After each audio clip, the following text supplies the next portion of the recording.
Now, as we move ahead here, the important thing that you understand is this grip size fits Jay.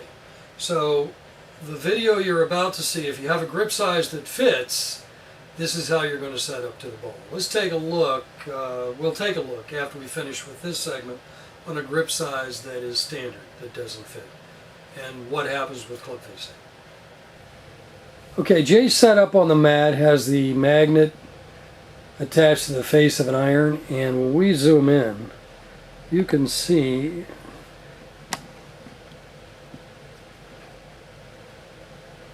how beautifully aimed down the target line he is. And that is going to be a result of his entire setup. Jay, would you step out of just stay on the same line if you would, but step out of balance ever so slightly, an inch out of balance. Okay, and then ground that club. Now, just by changing his stance width, let's take a look. You can see by stepping out of balance, he's now aimed at a target that's 120 yards away. He's aimed a good 60 yards left easily. That club moves. Now, without moving your hands, Jay, would you just go ahead and step back out in balance with your left foot? Go back out that inch or wherever you were. And now he's back down the target line. Yeah, just pick the club up and reset it then. Now he's right back down the target line. Perfectly aimed down the line. So let's take a look at some of the other factors that come into play here.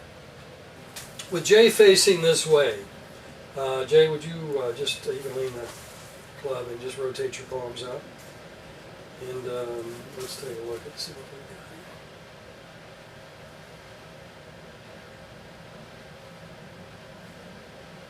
What I'm doing now, I'm measuring the angle 90 of Jay's forearm.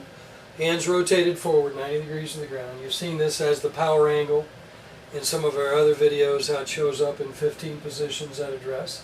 We'll just take a look at how it impacts club facing. So Jay, you are at 157. Okay, would you go ahead and address that ball? And I'm able to see exactly where that club face is aimed. And why don't you go ahead and spread your feet into your balance. Did you get out of balance? Slightly. There you go. And now Jay's aimed absolutely down the target line. A lot of this has to do with his hand position. As you can see, if I run this angle right down the shaft, notice how it goes up his right arm beautifully. And he's aimed perfectly at the target. Now, if you just pull your hands back, that looks open. You see, when he pulls his hands back, he loses this angle. Now let's take a look at, and Jay, go ahead and put your hands back. So this angle varies for all of us. You can see Jay is back to 157. He's aimed absolutely perfectly down the target line. So when he sets this angle, let's take a look at how he can set this angle perfectly without really having to do anything. Jay, if you'd bring that club up in front, no knee flex. We'll leave this attached to the face. Jay's going to look to his left. He's going to drop his right shoulder, and you'll notice the shaft goes on. And now what we have is the shaft angle has now been set simply by tilting that right shoulder at 157. So if Jay leaves that hand position the way it is, and Jay, without bending your knees, just go ahead and drop that club right down, and then add your knee flex and get set. And Jay's aimed beautifully down the target line because he has sustained this angle now, and he's going to be aimed right at his target. So when you find your stance width, where that club goes also will help you find your ball position. How's that feel? Feels really good. Good. So your routine, let's do it again. We're going to bring the club up. As Jay drops his right shoulder, his left hip rises.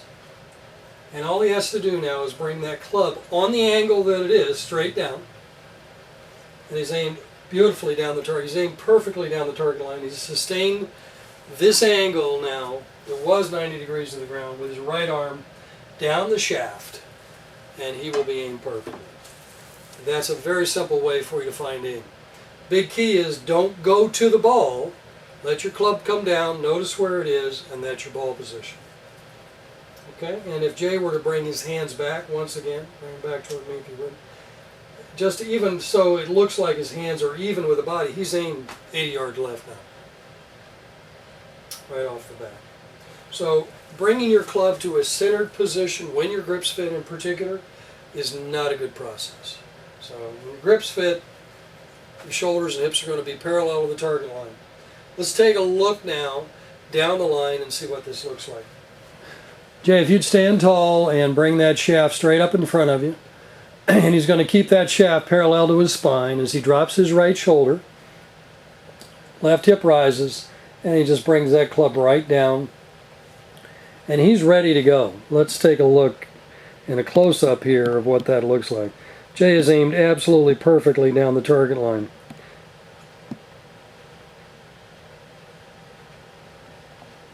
Now Jay, while you're there, just bring your hands back so the face looks more square to you and not open. And right away, as he brings his hands back, you can see how far left that club face is aimed. So your hand position at address means an awful lot here.